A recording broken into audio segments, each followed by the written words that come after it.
Bienvenue tout le monde et une fois de plus, merci d'avoir suivi la série jusqu'à la fin. Nous sommes sur la dernière partie de cette série sur Jésus n'est pas réel. Jésus n'est pas réel.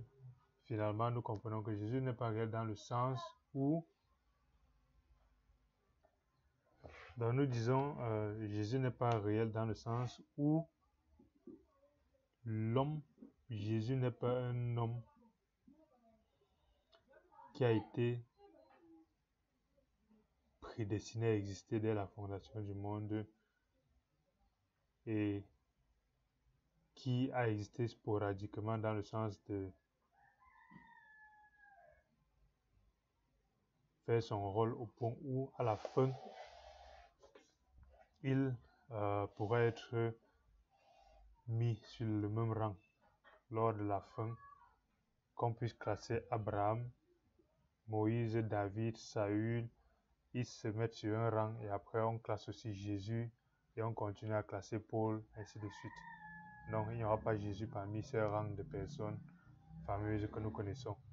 Parce que Jésus en fait est un rôle que Dieu a pris pour résoudre le problème de Christ, qui était le ouin qu'il avait prévu dès la fondation du monde pour pouvoir régler le problème de déconnexion entre la nouvelle créature qui était l'être humain et lui. Ce problème de déconnexion-là venait corriger un tas qu'il avait dans la première créature qui était les anges. Il n'avait pas la capacité de se repentir. Ça veut dire qu'il a créé une seconde race qui avait certaines imperfections, mais qui corrigeait en fait les autres imperfections des races antérieures. Nous allons voir ça plus tard dans la série intitulée la vie éternelle. Donc aujourd'hui, nous découvrons en fait comme l'eau. Dieu peut être à l'état solide et en ce moment il s'appelle glace. Mais ça reste de l'eau. Comme l'eau, Dieu peut être à l'état liquide, il s'appelle Jésus-Christ. Mais il reste Dieu. Ça reste de l'eau, ce liquide-là. Comme l'eau, Dieu peut être en état vapeur. Et ça s'appelle vapeur d'eau. Comme Dieu, à l'état Saint-Esprit, s'appelle Saint-Esprit et ça reste Dieu à 100%. Alors nous pouvons faire des études pendant 5000 ans sur la vapeur d'eau. En ce moment, on va personnifier cette vapeur d'eau-là et ces études seront réelles sur le fait que la vapeur d'eau est expansible, la vapeur d'eau est invisible, elle flotte dans l'air, elle ne peut pas cogner, elle ne peut pas prendre la forme, par exemple, d'un vase, elle ne peut pas satisfaire la soif. Ces études-là sont des études réelles sur une forme de l'eau qui est la vapeur, mais ça ne veut pas dire que l'eau se réduit à la vapeur. Et on ne peut pas oublier que cette vapeur-là, sa nature intrinsèque reste du H2O. Donc nous pouvons étudier le Saint-Esprit, ses manifestations dans l'Église, ses manifestations dans le cœur du chrétien, ses rôles, ses puissances, le fait qu'il nous donne la connaissance, il nous fait comprendre les choses de Dieu. Nous pouvons étudier ça pendant 4000 ans. Ça ne retire rien au fait que la quintessence de ça, comme l'eau, la vapeur d'eau, la quintessence est restée H2O, la quintessence du Saint-Esprit, c'est qu'il est Dieu. C'est vrai qu'on peut le dissocier en mettant de côté et l'étudier à part entière en tant que Saint-Esprit, en mettant Dieu le Père, Dieu le Fils de côté, mais ça ne retire rien au fait que même en dissociant l'eau, en mettant de côté comme l'eau côté vapeur, ça reste de l'eau. Ça reste l'eau vapeur est différente de l'eau, devient très abominable en termes de différence par rapport à celui qui connaît l'eau liquide et l'eau solide. Parce que cette personne-là a cru que l'eau se résume tout simplement aux trois états solides, liquide, gazeux. C'est pourquoi lorsqu'il perçoit avec ses cinq sens que cette eau-ci n'est plus à l'état solide, c'est plutôt à l'état gazeux, dans sa tête, c'est comme s'il ne s'agit pas de la même chose en fait. C'est pourquoi lorsqu'on a perçu Dieu seulement comme Dieu Saint-Esprit, lorsqu'on nous parle de Dieu Fils, on a l'impression que ce n'est pas du même Dieu. Lorsqu'on a perçu Jésus-Christ seulement comme l'agneau de Dieu qui enlève les péchés du monde, lorsqu'on nous parle que Jésus-Christ est 100% Dieu le Père, c'est comme si en fait on expliquait à quelqu'un que l'eau liquide en fait est en réalité 100% l'eau glace. C'est pour ça s'il faut de l'ésotérisme pour comprendre ces choses-là, parce qu'il faut abandonner nos conceptions. Parce qu'il y a des capacités, des mécanismes permettant de convaincre la personne qui pense que l'eau liquide n'est pas la même eau que la glace. Cette capacité-là revient juste à trouver un mécanisme pour réfrigérer l'eau liquide et ça deviendra totalement l'eau glace. Ça devient totalement la glace dure. Si on réfrigère, si on congèle l'eau liquide, ça va devenir la glace dure. C'est la même chose. Il existe sans qu'il n'y a pas, avant qu'on découvre le congélateur, avant qu'on crée le congélateur, on ne pouvait pas convaincre quelqu'un en fait que l'eau liquide c'est l'eau glacée tant qu'il n'était pas peut-être allé dans les pôles extrêmes de la Terre où il y a cette congélation naturelle là. Mais quelqu'un qui n'est jamais allé dans les pôles, c'est très difficile de le convaincre que l'eau liquide que tu vois en fait c'est l'eau glacée. C'est la glace encore de là. Ça peut être, c'est la même eau que cette glace que tu vois. C'est la même chose que c'est souvent très difficile de convaincre quelqu'un que Jésus-Christ est encore Dieu le Père. Il y a des débats théologiques là-dessus qui font que 1000 ans après, ils ne se sont pas toujours entendus sur le fait que Jésus-Christ est encore Dieu le Père. Parce qu'il y a des conceptions, par exemple, qui disent en fait que, en réalité, Jésus-Christ, à un moment où on le personnifie en tant que agneau de Dieu, il peut être mis de côté par rapport à Dieu le Père pour certains buts. Mais en réalité, pour celui qui comprend, voit que en réalité, toutes ces formes-là, c'est la forme d'une seule personne. Ce n'est pas faux de considérer Jésus-Christ à part, de considérer Dieu à part, parce qu'à un moment donné, Dieu dit même que il a fait l'œuvre sur terre et il s'est assis au ciel à la droite de Dieu le Père. Alors on pourrait dire, mais comment Dieu le Père s'assoit encore à la droite de lui-même le Père? Mais ça aussi revient au raisonnement de... Lorsqu'on regarde 80% des lois, il suffit de lire les débuts, les premiers chapitres, les derniers chapitres de 80% des écrits de Paul. On va voir que Paul parle de Dieu le Père et de Dieu le Fils. Je remercie Dieu le Fils Dieu le Père qui nous a, à travers Dieu le Fils, fait ceci. Je remercie Dieu le Fils qui nous a montré le royaume de Dieu le Père, ainsi de suite. C'est vrai que c'est totalement dispersé abondamment dans la Bible où il y a cette distinction-là. Mais n'oublions pas les passages que nous avons lus où Dieu dit, moi-même je viendrai en tant que Fils.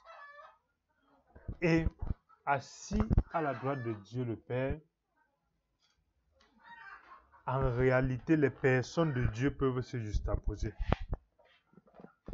Dieu peut rester Dieu en ayant devant lui un siège de Dieu le Père et à sa droite Dieu le Fils et à la droite de Dieu le Fils, Dieu le Saint-Esprit. Ces trois-là étant le même Dieu et ces trois-là en même temps représentant en fait, pas de façon unique, personnellement, trois morceaux de même Dieu, mais ces trois-là étant des trois rôles de Dieu. Les trois rôles de Dieu peuvent être mis les uns assis à côté des autres. Mais ces choses-là, en fait, ne sont pas accessibles aux gens qui se limitent à ramener tout ce que Dieu est dans le système humain. Lorsque nous ramenons tout ce que Dieu fait et est dans notre entendement d'être humain, c'est pourquoi nos frères musulmans vont se dire Dieu ne peut pas aller avec une femme parce qu'il ramène la création de l'être humain seulement en allant avec une femme. C'est pourquoi il ne peut pas dire Dieu le Fils ne peut pas être en même temps assis à côté de Dieu le Père et vous dites que c'est la même chose. Non. Ce sont des rôles. Si je suis assez puissant pour être capable de prendre le rôle d'un ordinateur, prendre le rôle d'un téléphone portable et prendre le rôle d'un chien, je ne suis pas un ordinateur, je ne suis pas un téléphone portable, je ne suis pas un chien. Mais quand je prends ces rôles-là, l'ordinateur peut être mis à la droite du téléphone portable et le téléphone portable peut être mis à la droite du chien. Les trois là peuvent être mis de côté. Et lorsqu'on va dire que le chien est assis à la droite de l'ordinateur, ça ne voudrait pas dire que les trois, en fait, ce n'était pas moi lorsque j'ai pris chacun de ces trois rôles d'objets-là. Le problème, c'est que si l'être humain veut limiter ma capacité à ce que si je suis dans un ordinateur, je ne peux plus être chien, à ce moment, il limite ma puissance, mais il dit quand même que je suis tout puissant. Mais le tout puissant là, c'est tout puissant en tant qu'être humain. C'est pourquoi nous limitons les capacités de Dieu à nos capacités d'être humain. Le Dieu qui a fait toutes choses nous dit dans Romains 1 qu'il explique toutes choses à travers ce qu'il a créé. Et autour de nous, l'exemple de l'eau glace représentant Dieu le Père, l'eau liquide représentant Dieu le Fils, l'eau gazeuse représentant le Saint-Esprit. On voit que chaque eau a ses avantages, ses inconvénients, ses rôles. L'eau liquide comble la soif, alors que l'eau solide ne comble pas la soif, alors que l'eau gazeuse ne comble pas la soif. Par contre, l'eau solide est capable de casser un mur, alors que l'eau liquide ne peut pas et l'eau gazeuse ne peut pas. L'eau gazeuse est capable de se déplacer partout sur Terre et être partout sur Terre au même moment.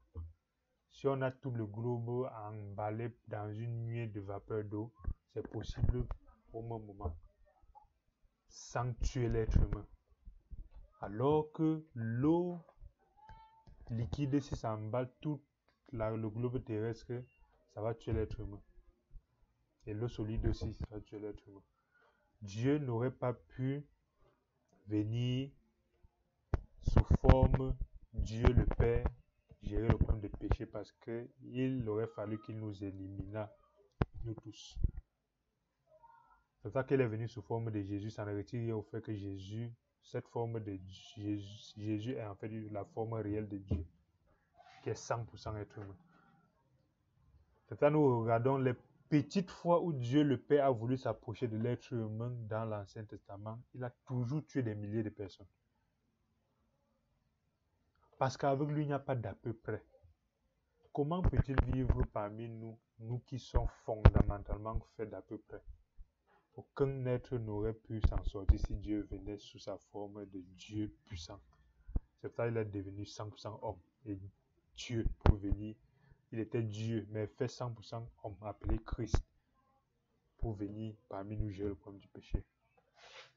Et si Christ venait et vivait éternellement, il ne devait plus être homme. Comme l'homme ne vit éternellement. C'est pourquoi il a fallu qu'il meure. Et cette mort-là, on peut encore parler que ce n'est pas la mort qu'on entend. Il a fallu qu'il change de forme pour revenir en forme de Saint-Esprit, qui est encore Dieu, mais un Dieu qui n'est plus lié, comme on l'a vu, à la géographie, au temps, ni au fait d'être sur un endroit au même moment.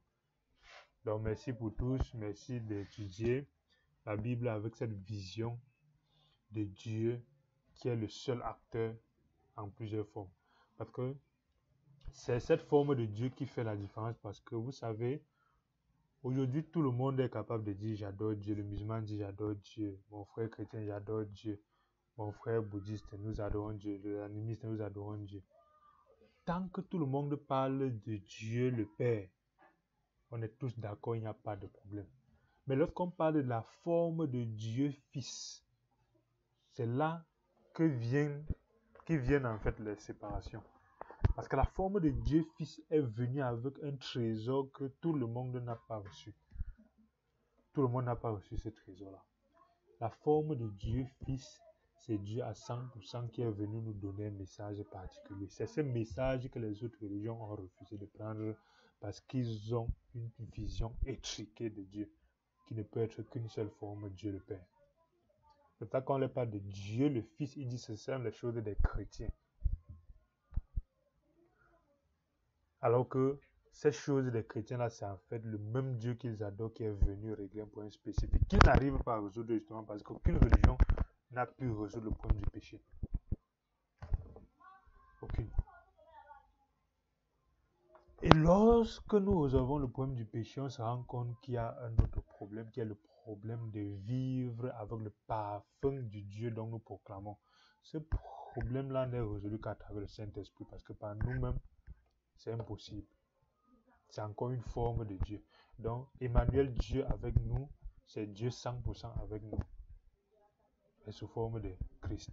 Et Dieu 100% avec nous sous forme de Saint-Esprit. Donc, aujourd'hui, notre Emmanuel, c'est le Saint-Esprit. Dieu avec nous aujourd'hui, quotidiennement, c'est le Saint-Esprit. Et Dieu avec nous quotidiennement, quand Jésus était sous sa forme d'homme, étant 100% Dieu, cet Emmanuel-là s'appelait Jésus-Christ. Dès la fondation de la terre, Dieu nous a créés pour qu'on soit avec le jardin d'Éden. Il était Emmanuel. Dieu le Père était Emmanuel d'Adam. Dieu le Père était Emmanuel des contemporains de Jésus-Christ. Et Dieu le Père aujourd'hui est notre Emmanuel de nous contemporains du Saint-Esprit. Donc Jésus-Christ n'est qu'un modèle d'une forme de Dieu qui peut être étudié à part, mais qui doit être reversé à son origine. Le Saint-Esprit est un modèle d'une forme de Dieu qui peut être étudié à part, avec raison, mais qui doit être reversé à sa nature, qui est Dieu. Le Dieu le Père ne se résume, n'est pas tout Dieu. Dieu le Père aussi, c'est une forme de Dieu, qui est celui qui nous encadre et qui est celui qui doit aussi être reversé à Dieu. Merci. N'oubliez pas de vous abonner à notre chaîne Simama et de liker les vidéos et de vous abonner pour être notifié pour les prochaines vidéos.